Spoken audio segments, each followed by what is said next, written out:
नमस्कार, बदलेगा देश प्रदेश में आपका स्वागत है। मैं हूं वनिता।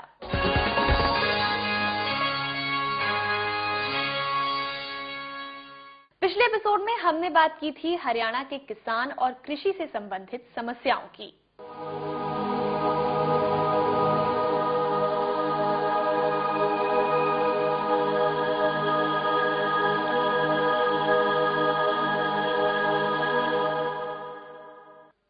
आज हम बात करेंगे प्रदेश की बिगड़ती सामाजिक और न्याय व्यवस्था की।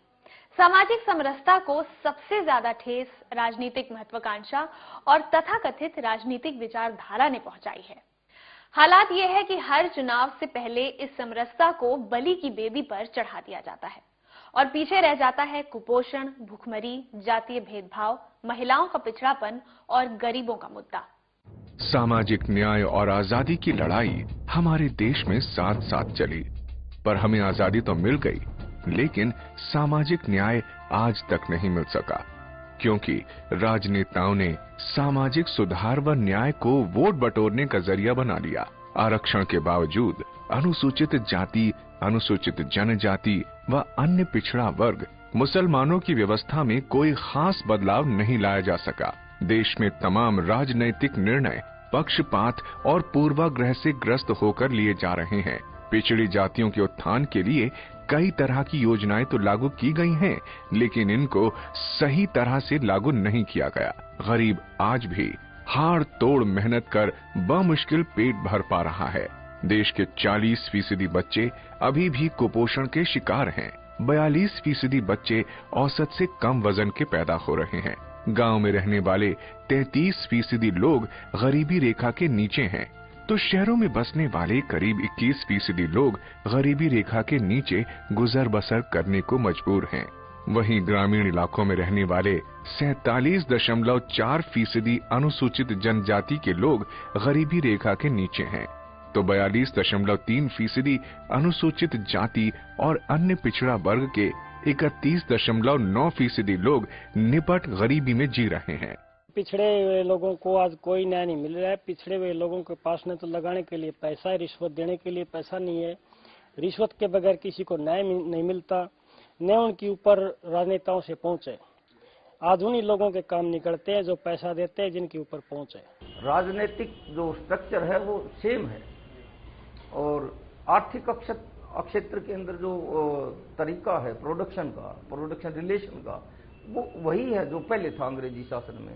इससे जो है जो शोषण है मजदूर का, वो तीव्रता से तीव्रतम होता जा रहा है, जो पहले भी था। और अब जो राजनीतिक क्षेत्र में जो उत्पीड़न अंग्रेजी शासन में था, वो भी और ज्यादा तीव्र हुआ। जगह जगह सरकारी गोलियां चलाती हैं मूवमेंट पर, किसानों के मूवमेंट के ऊपर, मजदूरों के मूवमेंट के ऊपर, चाहे वो फतेहाबाद का मामला है, चाहे वो सुजुकी का मामला है, सभी जगह मतलब सरकारें इस प्रकार का एटीट्यूड जो अल्ट्रा डेमोक्रेटिक है वो अपनाई हुई। राजनीतिक रूप से वो लोग यही चाहते हैं कि ये मुद्दे जो हैं कभी सॉल्व ही ना हो, क्योंकि अगर ये सॉल्व हो गए तो फिर उनका कुछ रोजी रोटी का नहीं रहेगा।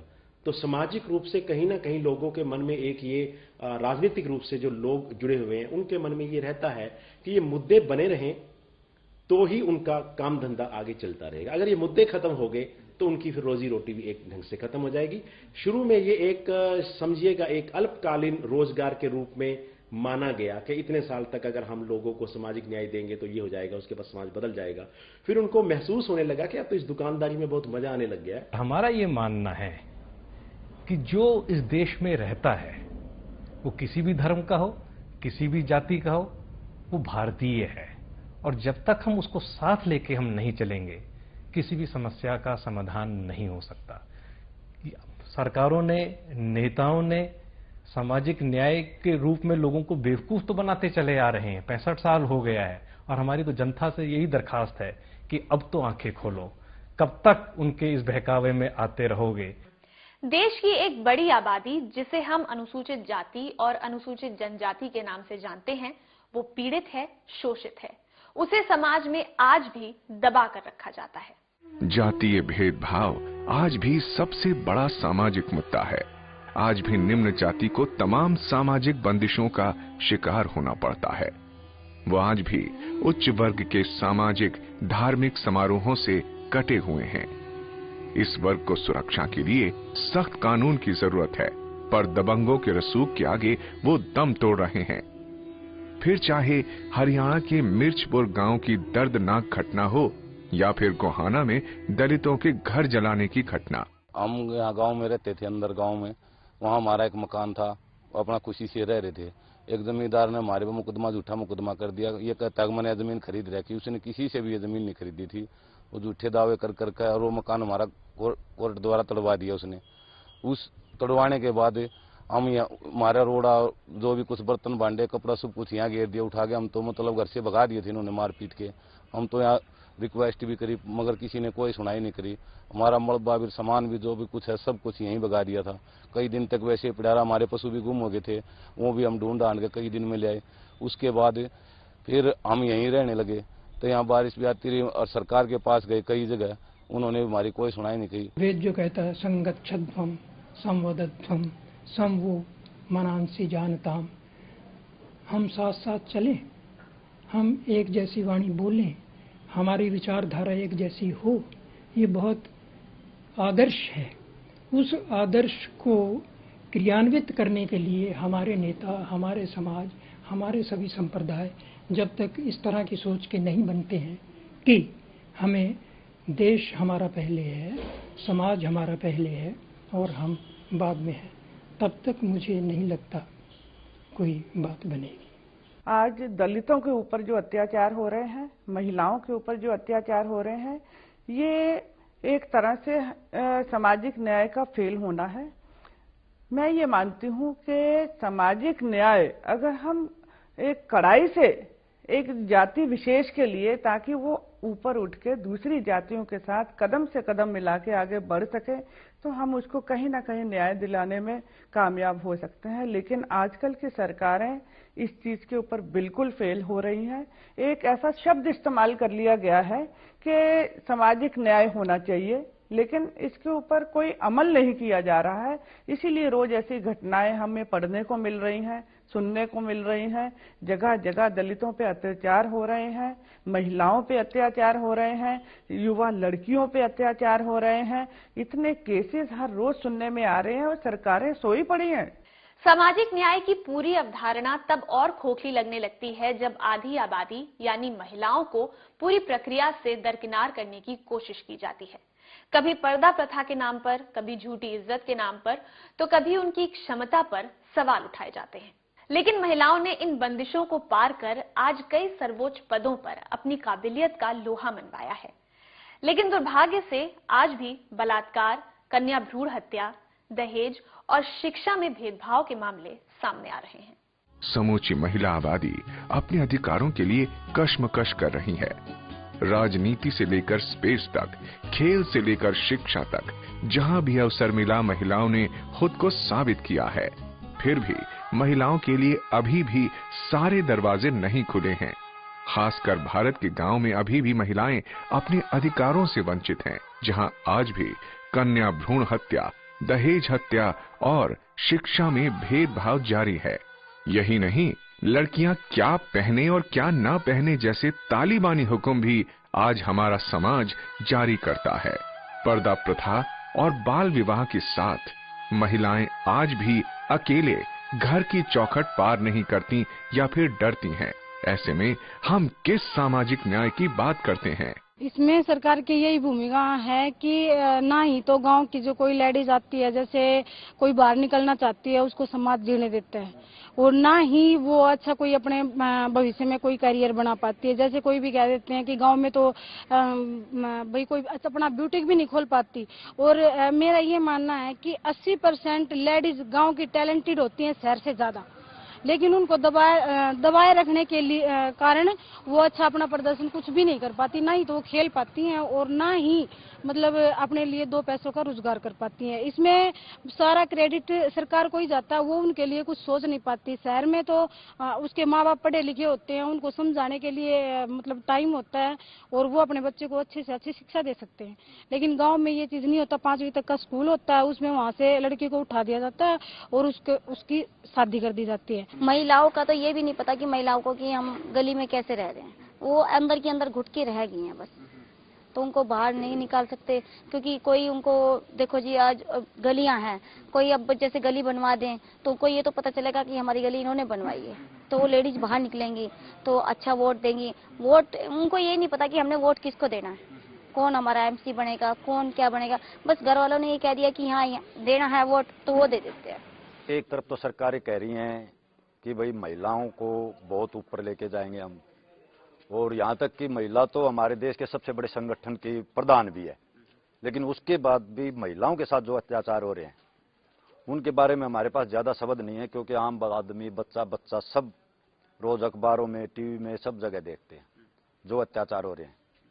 और अगर यही हालात रहा तो एक दिन हमारी बहनें, माताएं कहीं पे भी महफूज नहीं रह पाएंगी। आम व्यक्ति की सुरक्षा, एक आम महिला की सुरक्षा, एक आम बेटी की सुरक्षा किस तरह से की जाएगी, इसके बारे में शायद सोचा भी नहीं जाता। एक आम व्यक्ति अपनी जिंदगी के साथ खिलवाड़ कर रहा है, सड़क पे जा रहे हैं, कोई नियम नहीं है।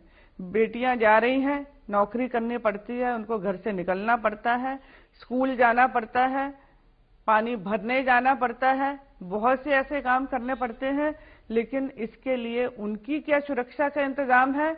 जब कोई हादसे होते हैं तो जरूर मैं जगह जगह कुछ पुलिस को खड़े देखती हूँ, लेकिन थोड़े दिनों में वो कहाँ पहुंचेंगे?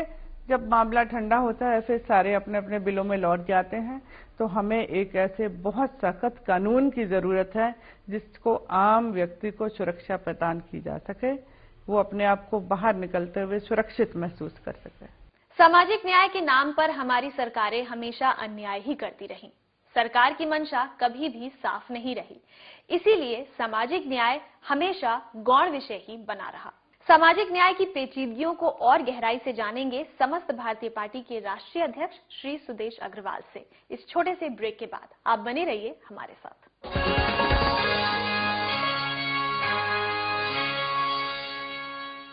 ब्रेक के बाद बदलेगा देश प्रदेश में आपका एक बार फिर से स्वागत है और हमारे साथ जुड़ गए हैं समस्त भारतीय पार्टी के राष्ट्रीय अध्यक्ष श्री सुदेश अग्रवाल जी।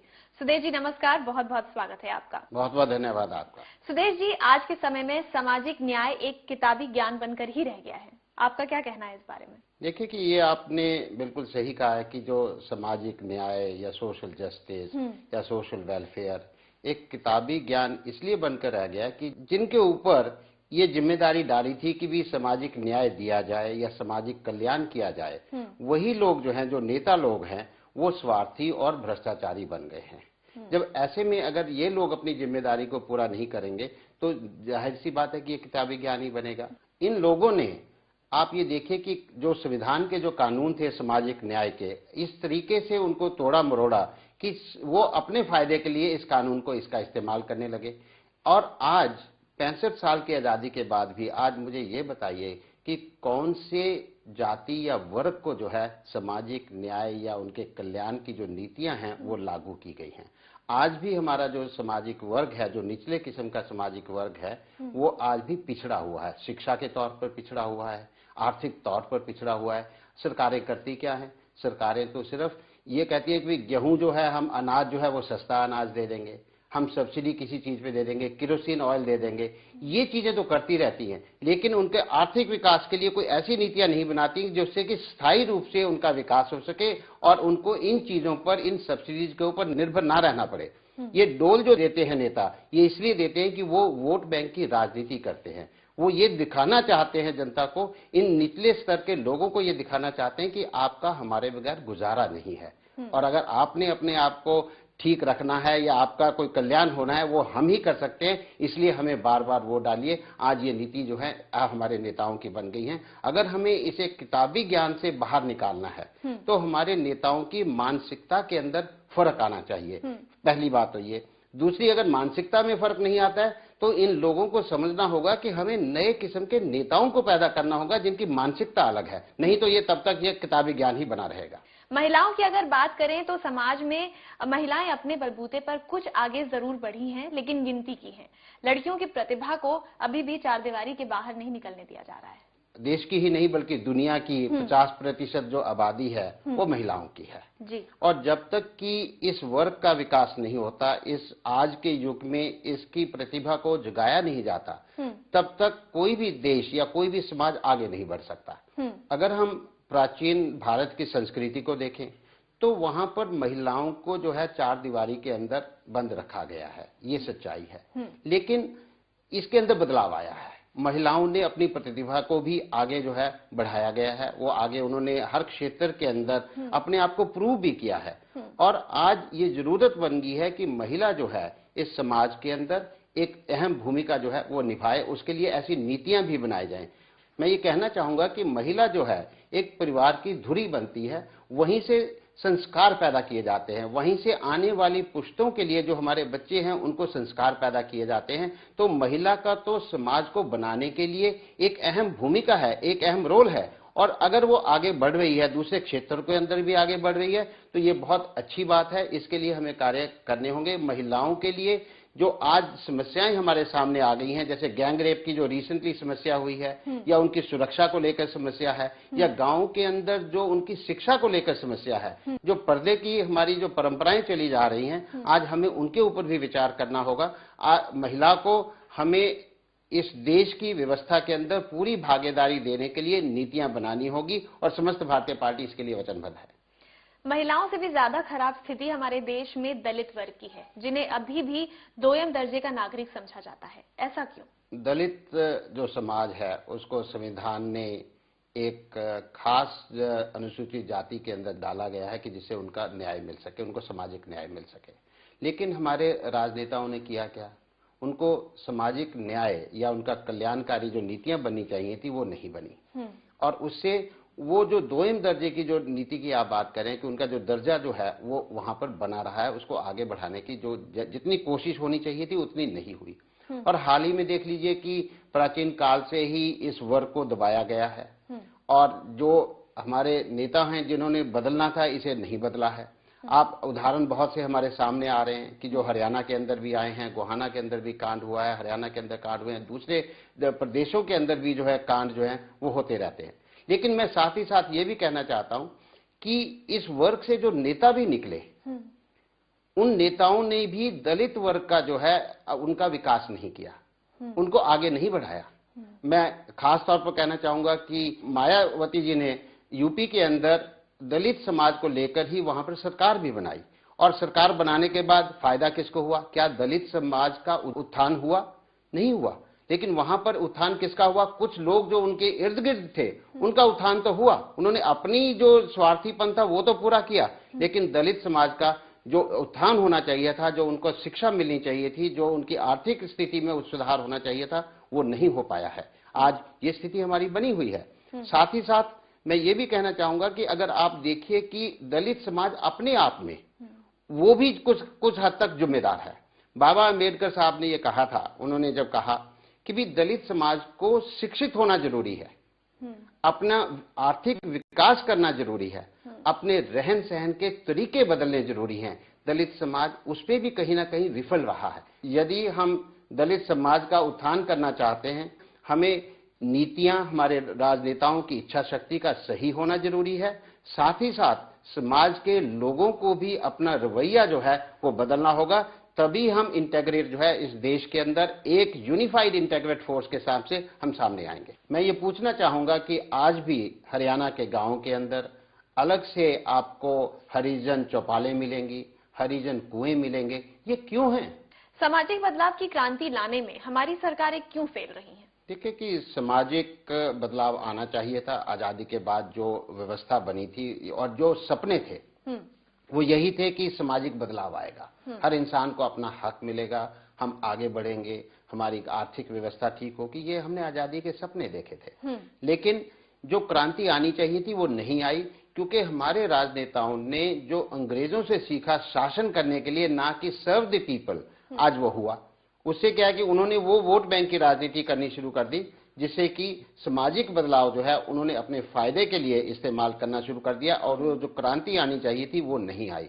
आज ये क्रांति तभी आ सकती है जब राजनेताओं की इच्छा शक्ति सही होगी, वो सही नीतियां बनाएंगे। और मैं तो ये कहना चाहूंगा कि जब तक नए नेता पैदा नहीं होंगे जो इस किस्म की सोच रखते हैं, तब तक ये क्रांति नहीं आएगी। क्योंकि पुराने नेताओं को 65 साल से उनको अपनी काम करने का समय मिल चुका है, वो इसमें फेल हुए हैं। आज हमें इसके लिए नए तरीके से सोचना पड़ेगा।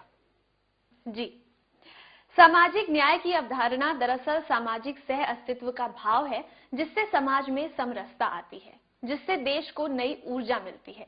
लेकिन ये अवधारणा राजनीति की शिकार है। इस समरसता को कैसे लाया जाए, ये जानेंगे इस छोटे से ब्रेक के बाद। आप बने रहिए हमारे साथ।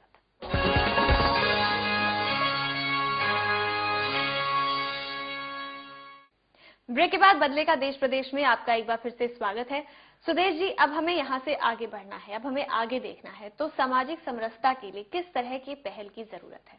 देखिए कि अगर हम दलित समाज की बात करें या पिछड़ा वर्ग या पिछड़ी जाति की बात करें, तो हमें ये देखना होगा कि आगे हम इनका सुधार कैसे कर सकते हैं, कैसे हम समरसता ला सकते हैं।